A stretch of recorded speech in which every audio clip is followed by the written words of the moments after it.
વડોદરા શહેરના છેવાડે આવેલું ભીલ ગામ જેના રહીશો રોડ રસ્તા અને તળાવના બ્યુટિફિકેશન ન થવાને લઈ વિરોધ પ્રદર્શન કરી રહ્યા છે।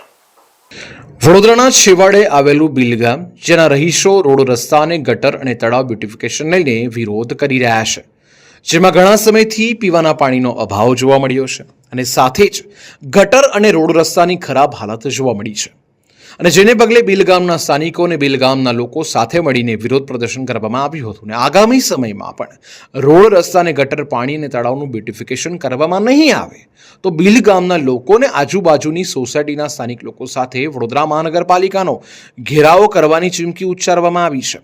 અત્યાર સુધી વડોદરા મહાનગરપાલિકામાં 7 ગામોને સમાવેશ કરવામાં આવ્યો છે અને ત્યારથી લઈને અત્યાર સુધી રોડ રસ્તા હોય અને પાણી હોય કે તળાવનું બ્યુટિફિકેશનનું કામ હોય એ થઈ રહ્યું નથી, જેથી વિરોધ પ્રદર્શન કરવામાં આવ્યું છે તેમ સ્થાનિકોએ જણાવ્યું છે।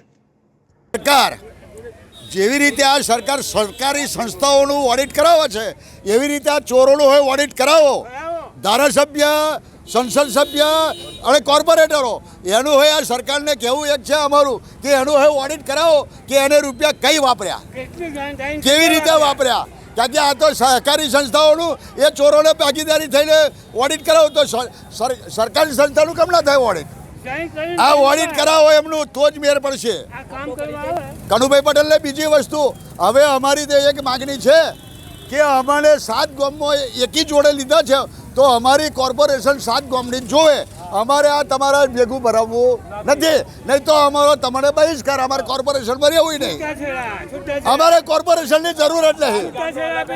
7 ગામનો અલગ ને 7 જ ગામના સભ્યો જોવે, પ્રોપર્ટર છૂટી બહિષ્કાર નહીં, અમારે તમારા ટેક્સીના જોડે તમારી સુવિધા નહીં જોઈતી, તમે એસટીઓ જવા દો। જે કોર્પોરેટર છે એમને આ વિસ્તારના વિકાસના કામો કરવા માટે કેટલી ગ્રાન્ટ ફાળવી છે? હું એમ પૂછું છું કે એમને કેટલી ગ્રાન્ટ ફાળવી છે અને કેટલો ખર્ચ કર્યો છે એમણે વિકાસના નામે? એમણે કેટલું આ ગ્રાન્ટમાંથી કેટલો ખર્ચ કર્યો? હા, આ સરપંચમાં હતું તો સરપંચને કંઈક થાય ને તો આ પબ્લિક સરપંચની પાસે જવાબ માગતી હતી અને સરપંચને પૂછવા જતી હતી કે ભાઈ આ કામ નથી થતું, તો સરપંચ તૈયારીમાં એ કામનો ફેસલો આવતો હતો। હવે કોર્પોરેશનમાં જઈએ ને તો અધિકારીઓ શું કહે છે? બાય બાય ચાણી, પહેલાં ટેબલ પર જાઓ, પહેલાં ટેબલ પર જાઓ। આવા આ પબ્લિકને ધક્કા ખવડાવે છે, એટલે આ પબ્લિકને ધક્કા ખવડાવવા માટે કોર્પોરેશને આ ગામને છેવાડાનું કામ સમજીને ઓરમાયું વર્તન કરે છે। વિકાસ ને બહુ ભારે વિકાસ, જો વિકાસ થતો હોય ને તો આ પબ્લિક ભેગી ના થઈ હોય ભાઈ, જો વિકાસ થતો હોય તો આ સમય જ ના આવ્યો હોત આ બધા પબ્લિક ભેગી કરવાનો। એટલે અમે શું છે નોટો રૂપિયા જ ભેગા કરવા છે, રૂપિયા કમાઓ અને એર કન્ડિશનમાં આરામ કરો, મજા કરો, આ એમનો ધંધો છે। પહેલાં તો એવું કહે આપણા સયાજી રાવે સુંદર શહેર બનાવ્યું હતું વડોદરા, એની આ લોકોએ પથારી ફેર કરીને ખડોદરા બનાવી દીધું અને પછી ખડોદરા કરી નાખ્યું। પછી આ લોકોની નજર પડી રૂડા રૂપાળા ગામડા પર, આજુબાજુના વિસ્તારના જે રૂડા રૂપાળા ગામડા હતા, સારા જે સરપંચોના વહીવટથી ચાલતા હતા, એ વિસ્તારોને કોર્પોરેશનમાં સમાઈને એટલી પથ્થર ફાડી કાઢી છે કે અત્યારે તમે જાઓ, તમે ખુદ આવ્યા હશો, તમને ખબર પડી છે કેવા રોડ છે, બધા ડાન્સિંગ રોડ છે બધા જ, બરાબર? એટલે ખબર જ પડી ગઈ। એટલે આ નરાધમોને ખબર નથી પડતી શું કરવા બેઠા છે। ખાલી વરસાદ પડશે તો એમનો લાલી પાવડર રોડ ધોવાઈ જશે, વાર બી નહીં લાગે, એક જ વરસાદમાં એમનું બધું પિક્ચર પૂરું થાય, પાછી રોજગારી ઊભી કરશે, નવી રોજગારી ઊભી કરે। એટલે આ રીતે લોકોને હેરાન પરેશાન કરે, સુવિધાના નામ પર મીંડું છે। આવનારા સમયમાં આ લોકો તૈયાર રહે, જો કામકાજ નહીં કરે તો એમની સત્તા પરથી જવાની તૈયારી રાખી જ લે। અને ઇલેક્શન આવે છે જ્યારે ગામમાં નહોતું સમાવેશ, તે પહેલાં ગામમાંથી ઘણી એવી સારી સુવિધા મળતી હતી, કોર્પોરેશનના સમાવેશ છે, તકલીફ પડી રહી છે, કેટલું યોગ્ય? અરે ગામમાં પહેલાં મને ખબર છે કે એક ફોન કરો ને ગામના સરપંચને તો અડધી રાતે ઊભો રહીને એનું પ્રોબ્લેમનું સોલ્વ કરી નાખતો। અત્યારે તમે નહીં વિચારો, મારી પાસે વોર્ડ નંબર 12ના એટલા બધા ફોટોઝ છે, તમે નહીં માનો, આખા વોર્ડ નંબર 12ની પથારી ફેરવી કાઢી છે આ લોકોએ। મેં ગલીમાં દરેક રોડ પર ફરું છું, ખાલી ઇન્ટરનલ રોડની તો હાલત ખરાબ છે। આ લોકોને કહેવું શું ખબર નથી પડતી। સ્થાનિક કોર્પોરેટરોને તમે સોસાયટીમાં પૂછો, સ્થાનિક કોર્પોરેશન તો નામો બી ખબર નહીં હોય, ખાલી વોટ લેવા પૂરતા 5 વર્ષમાં એકવાર મોડું બતાવે, ટેમ્પો લઈને ફરતા હશે અને વોટ ખાલી લઈ જાય. ધારાસભ્યના સંસદશ્રી કોણ છે? અરે ધારાસભ્યને સંસદથી તો હવે શું કહેવાનું, હવે અહીંયા તો 3 જણા લાગે છે આ વખતમાં. કોર્પોરેશન લાગે બરાબર, એમાં 4 કોર્પોરેટર લાગે એ બી ભાજપના, પછી ધારાસભ્ય લાગે ડભોઈ લાગે એ બી ભાજપના, અને સાંસદ લાગે છોટાઉદેપુર. 3 જગાના લોકો અહીંયા નજર રાખે તો બી જીરો, પરિણામ ઝીરો છે. એટલે વિચાર લો આ લોકોના હાલત કેટલી ખરાબ હશે, દયનીય હાલતમાં જીવે છે આ લોકો. આગામી સમયમાં આનું નિરાકરણ નહીં આવે તો આગામી સમયમાં આનું નિરાકરણ નહીં આવે તો ગામના લોકો કોર્પોરેશનને ઘેરાવ કરવાની તૈયારી કરી રહ્યા છે. રોડ રસ્તાની જો સુવિધા નહીં આપે, ગટર લાઇનની સુવિધા નહીં આપે, સ્ટેટ લાઇનની સુવિધા નહીં આપે તો આ કોર્પોરેશનનો ઘેરાવ થશે અને ત્યાં હલ્લાબોલ થશે. જ્યારે કોર્પોરેશનમાં જાય કોઈ પણ વ્યક્તિ વિરોધ કરવા જાય છે, પોલીસ એમને અટકાયત કરે છે. અરે પોલીસને તો આ લોકોએ ખરીદી લીધી, ખબર નહીં પટ્ટો પહેરાવી છે ભાજપનો એવું લાગે છે. એટલે એમના કહેવા પ્રમાણે ચાલે. પોલીસ મિત્રોને કહું છું સમય બદલાશે તો આ વસ્તુ યાદ રાખજો, તમારે આ ભોગવાનું આવશે. એટલે મારું કહેવું છે જે કાયદામાં આવે એ જ કરો, આપણે ગુલામી કરવાની જરૂર નથી. જનતાનું અમે બિલ ગામથી થોડેક દૂર રહીએ છીએ, ઓરો રેસિડન્સીમાં. અમારે ત્યાં પાણીની ટાંકી બને છે, તો અમારું જે કંઈ કામ છે કોર્પોરેટરનું કશું જ કામ કરતા નથી. અમારું બધું પ્રાઇવેટ છે, અમારી ગટર લાઇન બી પ્રાઇવેટ છે, એમના જેસીબી જાય, એમના ડમ્પરિયા જાય મોટા મોટા. પાણીની ટાંકીનું ખોદકામ કરેલું છે, અમારે જવા આવવાનો રસ્તો જરીકે રાખ્યો નથી. અમારે 2 પગ લઈને જવું હોય ને તો બી વિચાર કરવો પડે કે મહાદેવ મંદિર બી કઈ રીતના જવાનું. આજે કોર્પોરેટરની આટલી બધી નિષ્કાળજી છે. ટ્વિંકલબેનને, મનીષ પગારેને વારંવાર ફોટા મોકલવા છતાં બી એ લોકોનું કોઈ જ નિરાકરણ નથી આવતું ને કોઈ જ જોવા બી નથી આવતા.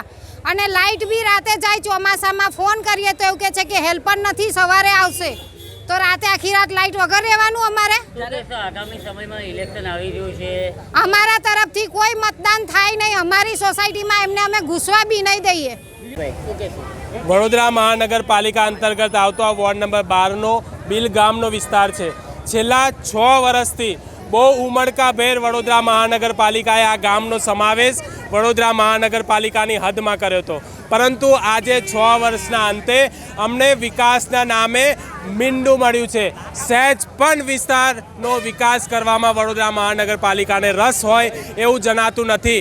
વડોદરા મહાનગરપાલિકા ફક્ત ને ફક્ત પોતાના ઇન્કમ વધારવા જ 7 ગામોનો સમાવેશ એમની હદમાં કર્યો છે અને સરકાર તરફથી ઓજી વિસ્તારની ગ્રાન્ટ લઈને ભ્રષ્ટાચાર કરવા જ આ અમારો સમાવેશ કર્યો છે. આજે હું આ મીડિયાના માધ્યમથી તમને કહેવા માગું છું, બિલગામ પંચાયત હતી ત્યારે પંચાયતના અધૂરા કામો જેવા કે આ બિલગામના તલાવનું સૌંદર્યકરણ અધૂરું રહ્યું છે, એને આગળ ધપાવવામાં કોર્પોરેશનને રસ નથી સહેજ પણ. આજે છેલ્લા 1 વર્ષથી આવા રોડ ઉપર હજારોની પબ્લિક જઈ રહી છે. બહારથી આવતા લોકો વડોદરા મહાનગરપાલિકાને દોષ નથી આપતા, બિલગામને દોષ આપે છે. વડોદરા મહાનગરપાલિકાના પાપે અમારા ગામનું નામ બગડે છે. જો વડોદરા મહાનગરપાલિકાના ચૂંટાયેલા કોર્પોરેટરોને વિકાસ કરવામાં રસ ના હોય તો પોતાનું સ્થાન સ્વેચ્છાએ છોડી દે. કારણ કે ઓલરેડી એ લોકો સિલેક્ટેડ છે, ઇલેક્ટેડ છે નહીં. ભાજપના સિમ્બોલ ઉપર જીતતા લોકો ઇલેક્ટેડ હોતા નથી, સિલેક્ટેડ જ હોય છે. કારણ કે લોકો ભાજપને વોટ આપે છે, કોઈ વ્યક્તિને વોટ આપતા નથી. એટલે એ લોકોને વિકાસ કાર્યોમાં કોઈ રસ નથી. આગામી સમયમાં માંગણી નહીં સંતોષાય તો શું કરવું? આગામી સમયમાં માંગણી નહીં સંતોષાય તો બિલગામનો જૂનો ઇતિહાસ છે. અમે ક્રાંતિકારી નેતૃત્વ છે, બિલગામ નેતૃત્વમાં ઝીરો અવકાશ નથી. વડોદરા મહાનગરપાલિકાના શાસન અને પ્રશાસન કાન ખોલીને સાંભળી લે. હજારોની સંખ્યામાં વડોદરા મહાનગરપાલિકાનો ઘેરાવ કરીશું, પોલીસની પરવાનગી સાથે કરીશું. પોલીસ પરવાનગી નહીં આપે તો ન્યાયતંત્ર પાસેથી પરવાનગી લાવીને કરીશું. પરંતુ તમને હવે છોડીએ નહીં. ટૂંક સમયમાં અમારા પ્રશ્નોનું નિરાકરણ લાવો. સમસ્યા આજે આ રોડના લીધે આજે બધા ભેગા થયા હતા, પણ આજે એના લીધે ઘણા ગામવાળાને ઘણા પ્રોબ્લેમ હતા. એ સામે આજે આવ્યા છે. કોઈના ફળિયામાં લાઇટ ના હોય, કોઈના ફળિયામાં પાણી બહાર નીકળતું હોય, પાણીની સમસ્યા હોય. બીજું કે અમારા ગામનો ગેટ છે પડી જવાની હાલ, ગામના ગેટની પડી જવાની હાલતમાં છે. બીજું કે 6 વર્ષથી આ અમારા ગામની પાછળ તમને દેખાય તલાવ, એ બ્યુટિફિકેશનની વાત થયેલી છે. આજે 6 વર્ષ થયા, કશું કામ ચાલુ કર્યું નહીં. અને અમારા ગ્રામ પંચાયતે આગળ કામ ચાલુ કરેલું, એ ગામ એ લોકોએ કામ અટકાવી અને આ આગળ કશું એ લોકો કે હવે અમે કરીશું, કોર્પોરેશન આવી ગયું છે, એ રીતે કામ અટકાવીને આગળ કામ કર્યું નહીં. એટલે પ્લાનિંગ એવું છે કે ભાઈ આ આગળ જલ્દીથી જલ્દી આ બધા કામો પૂરા કરે, કાં તો પછી છોડી દે. અને દર વર્ષે અમારા ગામની અંદરથી 58 લાખ રૂપિયા જેટલો ગામનો વેરો જાય. કોઈ સોસાયટીનો વેરો નહીં કહેતો, ગામનો વેરો કહું છું. 58 લાખ રૂપિયા જાય છે. તો ગામની અંદરથી બીજા 58 એટલે 5 વર્ષની અંદર 2.5 કરોડ રૂપિયા જેવા અમારા ગામના વેરા ગયા, 2.5 થી 3 કરોડ રૂપિયા. તો 3 કરોડની અમે અમારા ગામની અંદર 3 કરોડનું કશું કામ દેખાતું નહીં. એટલે વિકાસ થયો જ નથી એવું કેવું? ના થયો કહેવાય ને. ગામની અંદર એક ખાડો પડ્યો હોય, એ લોકો ખોદીને જાય છે, બીજે દિવસ પૂરતાય નહીં, ખાડો જ દેખાય છે. હવે અમે કોર્પોરેટરને ફોન કરીએ તો કોર્પોરેટર એવું કહે કે અહીંના પ્રમુખને કરો, મંત્રીને કરો. અમને શું ખબર હોય તમારો પ્રમુખ કોણ, મંત્રી કોણ? એટલે તમારે જાહેર કરવાનું કે અમે આને પ્રમુખ બનાવ્યો, આને મંત્રી બનાવ્યો, અને પછી કહેવાનું કે ભાઈ તમારા ગામની સમસ્યા આ ભાઈને કોણ, પેલા ભાઈને કહો. એટલે કામ માટે તો અમારા ગામમાં 5 વર્ષથી કશું ઝીરો કામ દેખાય છે. આગામી ઇલેક્શન આવશે શું કહેવાય? આગામી ઇલેક્શન આવશે તો અમે ઇલેક્શનના અઠવાડિયા પહેલાં બહિષ્કાર કરીશું. અને આ પણ કામ નહીં અમને દેખાય તો અમારા ગામવાળા નોટા પણ વોટ આપશે, કાં તો બીજી પાર્ટીને પકડશે, એ અમે નક્કી કરેલું છે. હું મઢી વિસ્તારમાં રહું છું. મારા એરિયાની વારંવાર રજૂઆત પાણીની તેમજ લાઇટની રજૂઆત કરવા છતાંય ટિંકલબેનને પર્સનલી કોલ કર્યો છે, આ રેકોર્ડિંગ છે, કોઈ પણ અપડેટ આપતા નથી. પ્લસ પાણીની એટલી જ સમસ્યા છે કે લાઈનો ખોદીને ગયા છે, લગભગ 2 વર્ષ થઈ ગયા, કોઈ પ્રોબ્લેમનું સોલ્યુશન આવતું નથી. અને એમને પર્સનલી પણ ફોન કર્યો છે, એવું નથી કે નથી કર્યો, આ વિડીયો છે, પણ એક પણ પ્રોબ્લેમ સોલ્વ કરવા આવ્યા નથી. એમને એરિયા નથી ખબર, એટલે આ ભાજપના નામ પર આ ચરી ખાય છે આ બેન. એમને કંઈ પોતાના મત વિસ્તારની કોઈ પડેલી નથી. અને આ ગામને, બિલ ગામને એકજૂટ થવાની હવે જરૂર છે. અને એક તરફી સરકાર રહેશે તો આ પ્રોબ્લેમ લેવાની જ છે. એટલે પક્ષ જોઈને વોટ ના આપશો, બરાબર છે, માણસ જોઈને વોટ આપો. કારણ કે ગામના ઘણા બધા કામ અટકાવીને આ લોકોએ રોકીને રાખ્યા છે. જેવી રીતે આ તલાવ પ્રોજેક્ટ છે, આ સમસાનનો પ્રોજેક્ટ છે, ઘણા બધા પ્રોજેક્ટ છે, અતિથિગૃહ પ્રોજેક્ટ છે, એ બધા પંચાયત વખતના પેન્ડિંગ પ્રોજેક્ટ હજુ એ લોકોએ પૂરા નથી કર્યા. અને ધારાસભ્ય વિધાનસભા 140 સમય લાગે છે, ધારાસભ્યને મત વિસ્તારમાં કોઈ દિવસ વિઝિટ કરવા નથી આવ્યા. આ કોર્પોરેટરને વારંવાર રજૂઆત, પર્સનલી કોલ કરવા છતાંય એક પણ વાર મત વિસ્તારમાં આવી નથી. અને મઢી વિસ્તાર એવો એરિયા છે જ્યાં આદિવાસી ટ્રાઇબલ લોકો રહે છે, ત્યાં પાણીની સમસ્યા રહે છે, એનું કોઈ નિરાકરણ નથી, ગટરનો કોઈ સુવિધા નથી. અને એના સફાઈ કર્મચારી તો આ જીવન, આ 3 વર્ષ પૂરા થવા, એક પણ અધિકારી કે એવો કોઈ બતાવી દે કે ત્યાં સફાઈ માટે કોઈ આવ્યું હોય. અને વેરાની અત્યારે નોટિસ આપી ગયા છે કે અમે વેરા ભરવા પડશે. અત્યારે કોઈ પણ સફાઈની કોઈ સુવિધા નથી, લાઇટની કોઈ સુવિધા નથી. એના પણ વિડીયો છે, એમને વિડીયો પર્સનલી પણ મોકલ્યા છે, છતાં એમનું પ્રોબ્લેમ સોલ્વ નથી. અત્યારે જોઈ શકો છો તમે આ વિડીયોના માધ્યમથી.